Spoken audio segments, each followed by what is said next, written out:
国でもそうです。潰すのは一国の支配者であると。一国の支配者いかんによって国が潰れると。起こすのもまた支配者であると。こういうことだな。それから賢い人は会社を起こし国を起こすということになります。同時に賢い人は会社を潰し国を潰すと。こういうことだな。平凡な人は起こしもせんかに潰しもしないと。無難にいきますな。そうですから賢い人を非常に危険であると。一面非常に希望に持てるけど一面非常に危険であるということを言えるんです。そうですから面白いもんやと思うな。賢い人ね、国を潰す賢い人と国を起こす賢い人とどんだけ差があると。神一枚の差だな。神一枚も差がないぐらい差がない。それで一本起こすと一本が潰すと大変な違い。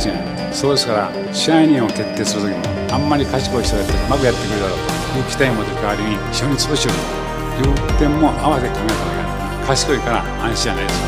賢いから危険ですよ。